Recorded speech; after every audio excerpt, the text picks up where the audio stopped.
During the 1980s, the United States was still struggling to come to grips with its involvement in the Vietnam War. And as part of that effort, Hollywood churned out a number of movies with this conflict as the backdrop.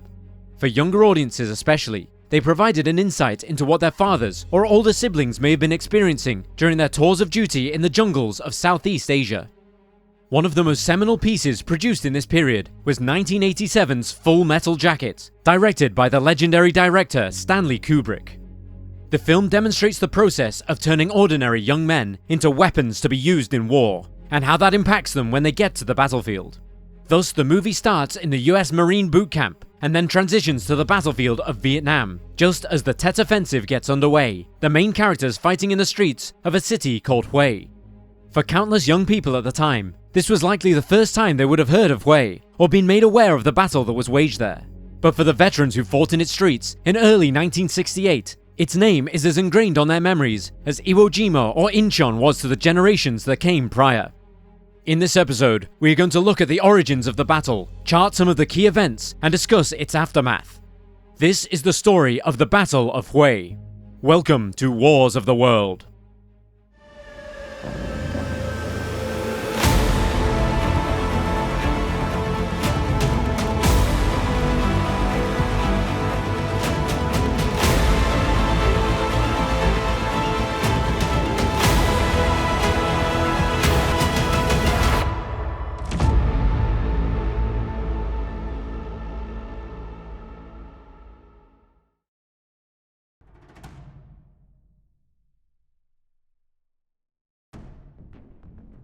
January 1968. It had been almost 3 years since the US military and a handful of allies such as Australia and South Korea escalated their support for the South Vietnamese against the North Vietnamese-backed communist insurgency from an advisory role to a full combat mission.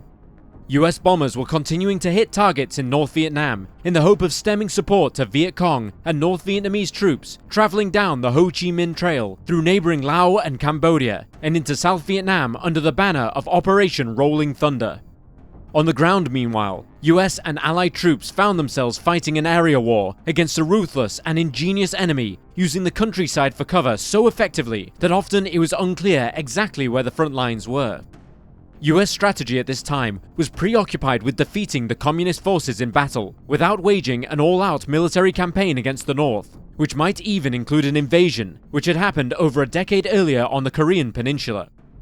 The fear in Washington amongst President Lyndon Johnson's government was that an escalation would not only cost US lives and resources in an increasingly unpopular war, but it might also drag the Chinese or even the Soviet Union into the fight, which had the potential for instigating a global, maybe even nuclear conflict. As such, it was hoped a series of military successes on the battlefield, coupled with a limited bombing of the North, might dissuade the communists from pursuing the war further and push them to the negotiation table.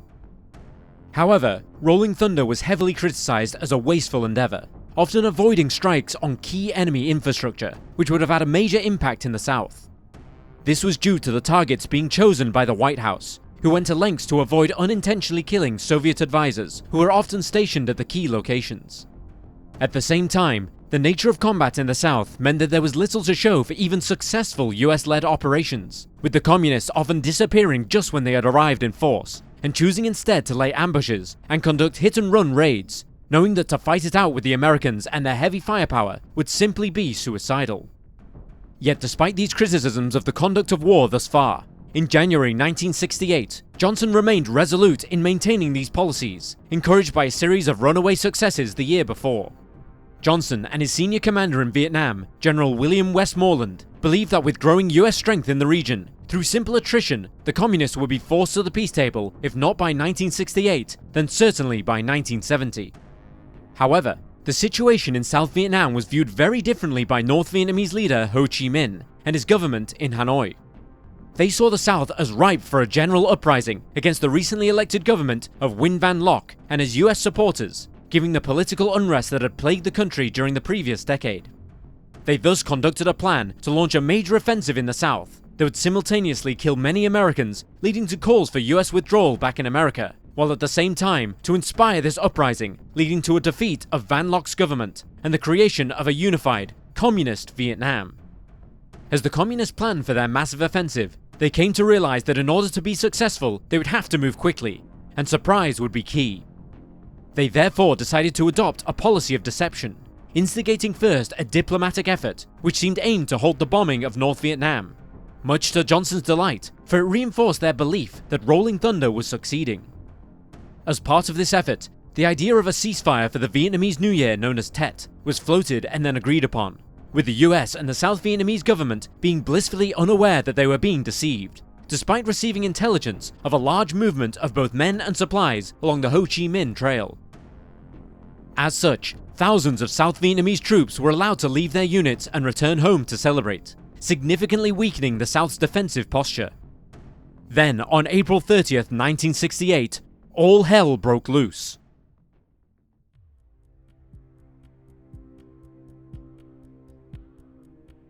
Sitting almost centrally in relation to the extremities of both North and South Vietnam, the city of Hue occupied a unique place in the history of the Vietnamese people. Between 1802 and 1945, the city served as the capital of Vietnam, housing the Imperial Palace even after the start of the French colonial period in 1877, and a brutal Japanese occupation during the Second World War.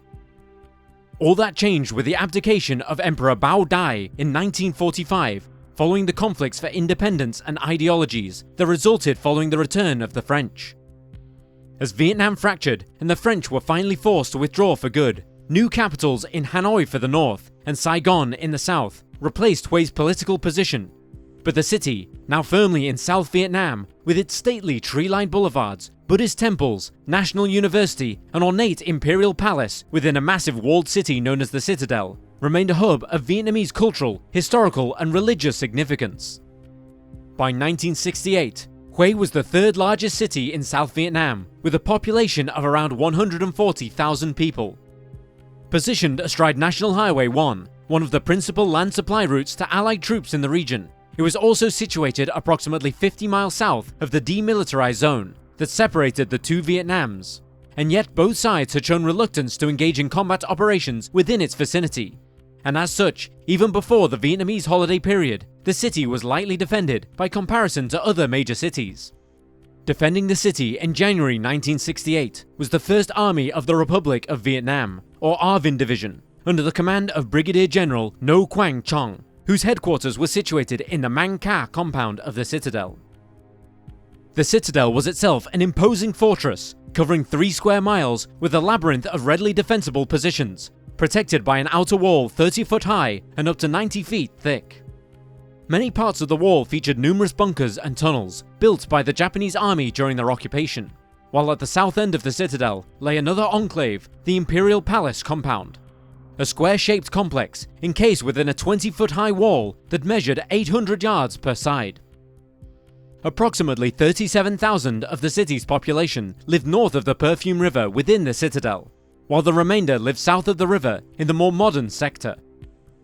Trong was one of the more respected South Vietnamese commanders in the opinion of the US troops.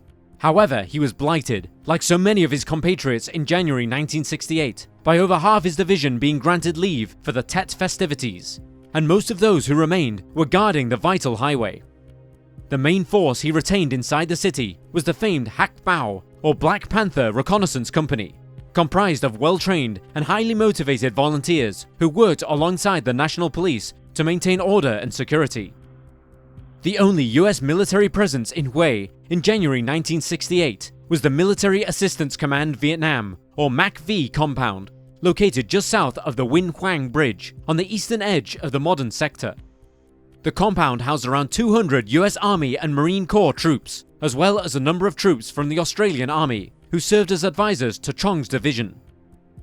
The nearest US combat forces were at the Phu Bai Marine Base, 8 miles to the south, and housed Task Force X-Ray, a forward headquarters of the 1st Marine Division that was made up of 2 Marine Regimental headquarters and 3 Marine battalions. Descending on Hue were 8,000 communist troops, the vast majority of whom were members of the North Vietnamese Army, or NVA, who were well equipped to take on US and South Vietnamese forces, sporting brand new Chinese and Soviet supplied AK-47 assault rifles, RPD machine guns, B-40 rocket-propelled grenade launchers, and various rockets, mortars, and recoilless rifles. The remainder were made up of highly experienced Viet Cong or VC guerrillas, who, as well as bolstering the NVA numbers, brought with them vital local experience. Commanding the communists was General Chan Van Quang, a highly experienced officer whose experience included playing a significant role in the pivotal Battle of Dien Bien Phu in 1954, which finally ousted the French from Southeast Asia. The plan called for the bulk of the force to storm the city itself, while a smaller blocking force attempted to cut off all land routes in and out of the city to prevent Chong's force the ability to resupply or to retreat unmolested. To that end, the city was divided into 4 tactical locations based on local intelligence, thanks to the city having an open policy prior to 1968. Van Quang planned to take full advantage of the poor weather of the season to help cover his force from US airstrikes, which had proven so decisive in previous engagements. As part of the assault, special snatch squads were given an extensive list of people living in the city who were designated as cruel tyrants and reactionary elements. These people were to be rounded up and then marched out into holding areas in the jungle to answer for their so-called crimes against the people. This list included South Vietnamese government and military officials, civil servants, educators, the local clergy, and other so-called enemies of the people who would likely be opposed to the ideals of the Communist Party. The list also included a number of foreign civilians working in the city.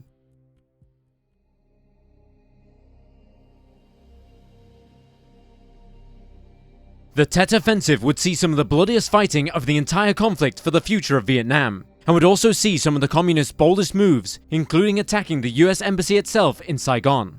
And yet, the element of surprise so vital to the communist plan was almost lost before it even started.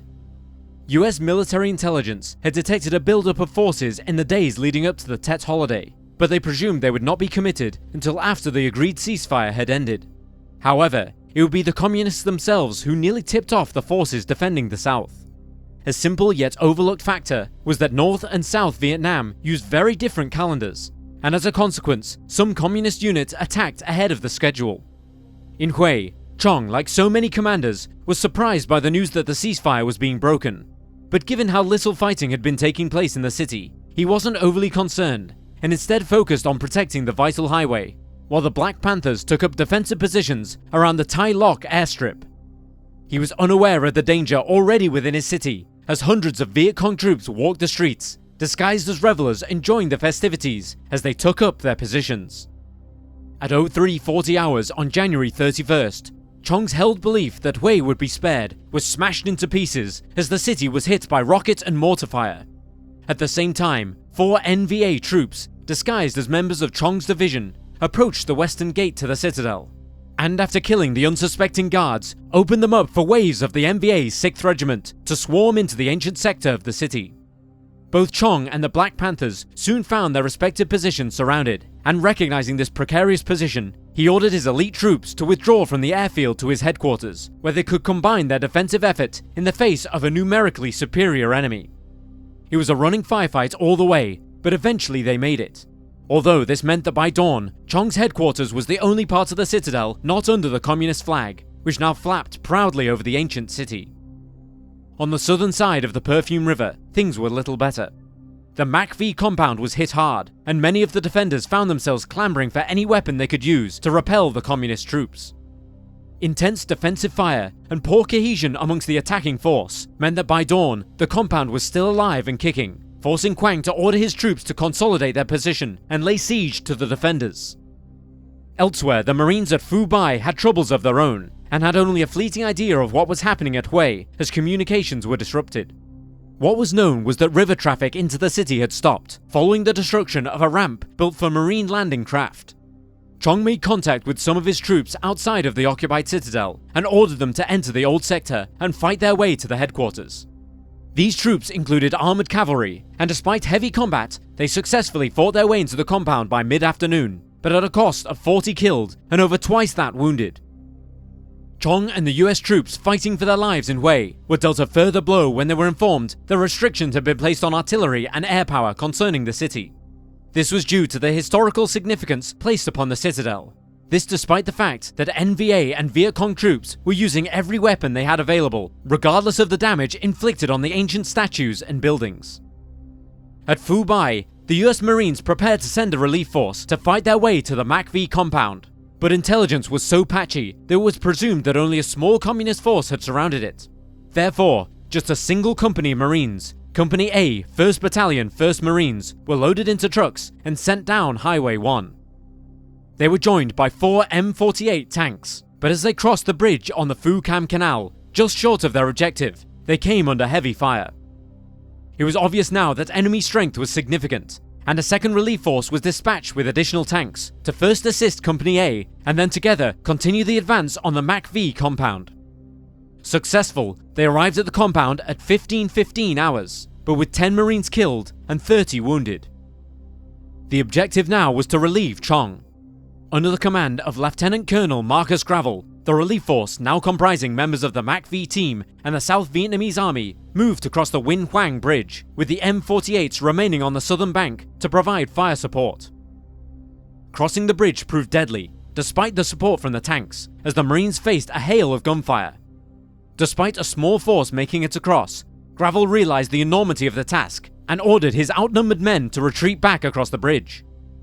Fighting continued around the bridge until 2 days later, when an NVA sapper team destroyed it to prevent any more US Marines crossing.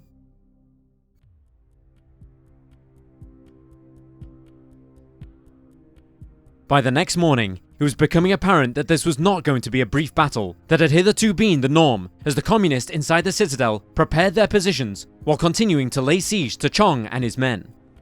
Planning ahead, it was decided the South Vietnamese forces would force on clearing the Citadel, while the US Marines, under the local command of Colonel Stanley Hughes, would focus on the modern sector. The first task, however, would be to cut off the flow of supplies to the communists in the city. On February 2nd, the 1st Air Cavalry Division's 3rd Brigade landed in strength to the north and the west of the city in an effort to isolate the troops inside the Citadel, while in the coming days, US forces conducted a number of sweep and clear operations along known or suspected supply routes. The communist troops would not be dislodged, however, and for over a week and a half, the jungle west of Hue saw vicious combat between the two sides. Yet these actions did succeed in at least slowing the communist supply chain. Meanwhile, the Marines' battle for the city was hampered by a dramatic turn in the weather. Heavy rain and strong winds made just moving difficult, to say nothing of being on the lookout for skilled enemy snipers hiding in buildings or on rooftops. Hughes established his new command post at the MACV compound on February 2nd, while Gravel and his men went on to first relieve a nearby communication post and then fight on to the university, one of their main priorities being to safeguard US citizens not already rounded up by the snatch squads in the city. Hughes then ordered Gravel to secure the routes to the west for the flow of supplies, while additional Marine and Army units began the arduous process of clearing the streets of communist troops, their staging ground being the university campus. With Gravel anchoring the western flank back to the Phu Cam Canal, Marines under Lieutenant Colonel Ernest Cheatham Jr., a former NFL player and veteran of the Korean War, known as Big Ernie to his men, marched northwards towards the Treasury building. However, progress was painfully slow, and he wouldn't reach his objective until the morning of February 5th. Over the next week, the Marines continued their battle for the modern sector of the city, until on February 14th, the fighting was reduced to mopping up actions of some of the VC, who tried to dissolve back into the general population and escape. Sporadic combat in this area would continue, but the battle for the modern sector had been won by the US. However, across the river, the communist flag was still flying over the Citadel. While Chong's men had managed to recapture the Tay Lok airfield and use it as a staging ground on February 2nd, the battle had been costly, and despite reinforcements flown in by US Marines, Chong had been unable to make any kind of successful breakout. This prompted the Marines to send in some of their own men to support Chong's troops, beginning on February 11th, initially by helicopter and then by landing craft across the river, which also carried a small number of M48 tanks. Moving towards the Imperial Palace, the Marines faced heavy rain and even heavier enemy fire, the thick walls and narrow pathways favoring the communist defenders. If anything, the fighting in the Citadel was even more savage than in the modern sector, the effort to cut off the communists from resupply and reinforcements proving only partially successful. But fortunately for the Marines and Chong, earlier restrictions on heavier firepower had been lifted. As the fighting continued, the battle lines fluctuated repeatedly. Then on February 14th, a US Marine radio operator detected an NVA broadcast revealing an influx of reinforcements through the western gate. US artillery pounded these forces as they approached, preventing them from influencing the battle. Over the coming days, the US and South Vietnamese fought to control this western sector, securing it after intense street fighting on February 21st. The remaining MVA and Viet Cong were now finally isolated from support and trapped in the southwest corner of the Citadel around the palace, where they were slowly being strangled to death by the Marines and Chong's forces. Despite the Marines being instrumental in the battle for the Citadel, it was decided that for political reasons, South Vietnamese troops should retake the palace. Despite stiff and determined resistance, the communists were now only fighting for time, and on February 24th, the South Vietnamese flag was raised over the Citadel once again. The last MVA and Viet Cong troops, not already killed or captured, disappeared into the population or out into the jungle towards Laos, in a desperate effort to get back on the Ho Chi Minh Trail to continue the fight elsewhere. On March 2nd, 1968, the battle was formally declared as a victory in both Washington and Saigon.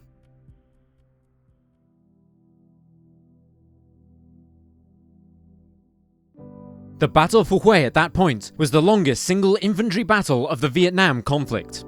It cost the ARVN 385 men and the US Marine Corps another 147, but over 5,000 communist troops were killed. However, in the weeks that followed, the true scale of death that encapsulated the battle came to be better known, as mass graves were discovered containing the bodies of those who had been rounded up in the city in what was nothing short of a massacre. The exact death toll has risen and fallen over time, as historians continue to debate which deaths were due to this murderous purge and which were a result of collateral damage during the combat. But most published figures are in the region of 4,000 dead, although numbers higher and lower are frequently quoted.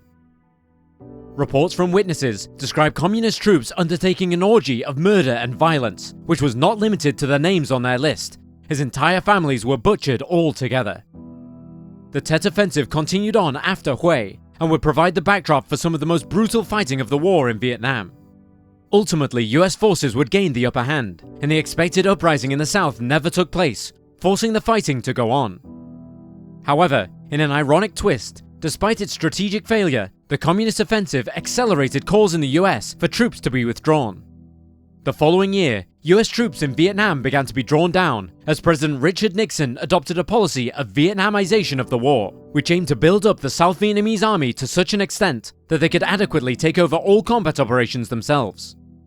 This policy failed miserably for various reasons, and in 1975, Vietnam was united under the communist banner.